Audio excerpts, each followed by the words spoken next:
அண்மையில் மறைந்த Marxist communist கட்சியின் தேசிய பொதுச் செயலாளர் சீதாராம் யெச்சூரி அந்த கட்சிக்கு மட்டும் சொந்தமானவர் அல்ல என்றும் நம் அனைவருக்கும் சொந்தமானவர் என்றும் தமிழ்நாட்டு அரசியல் தலைவர்கள் மற்றும் முக்கிய பிரமுகர்கள் புகழாரம் சூட்டியுள்ளனர். சென்னை தேனாம்பேட்டையில் நடைபெற்ற யெச்சூரி நினைவேந்தல் நிகழ்ச்சியில் ஏராளமான தலைவர்கள் பங்கேற்று பாராட்டி பேசினர். அவர் மறைந்த பிற்பாடு அவருடைய உடல் மருத்துவமனைக்கு கொடுக்கப்பட்டது.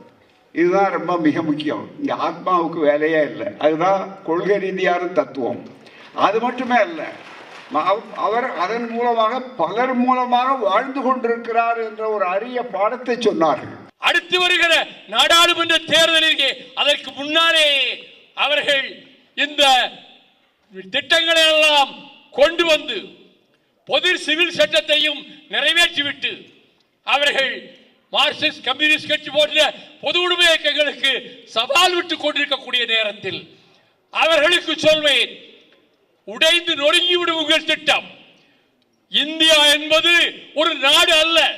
ஒரு காலத்தில் வர்க்கத்திற்காக போராடுகின்ற பொது உடைமை கட்சிகள் அதற்கு பிறகு சாதிய தீண்டாமைக்காக வலிமையாக குரல் கொடுத்தது.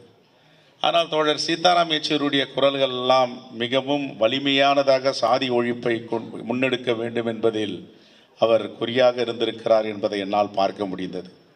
கருத்தியல் முரண் இருந்தாலும் கூட யார் நமக்கான நட்பு சக்திகள், ஜனநாயக சக்திகள், அவர்களை எல்லாம் ஓரணியில் திரட்ட வேண்டிய தேவை என்ன என்பதை அவருக்கு தெரிந்திருந்த காரணத்தினால், அந்த தெளிவு இருந்த காரணத்தினால் அவரால் அதை வெற்றிகரமாக செய்ய முடிந்தது. இந்த உலகத்தில் நிரந்தரமாக பறக்க போகிற கொடி ஒரே கொடி, சிவப்பு கொடி மட்டும்தான் என்று சொன்னார். ஆக தோழர் சீதாராம் யெச்சூரி அவர்கள் ஏற்றுக்கொண்ட லட்சியம் என்பது, தத்துவம் என்பது சமூகத்தை மாற்றி அமைக்கக்கூடிய லட்சியம். உலகம் அறிந்த உண்மை என்ன அது?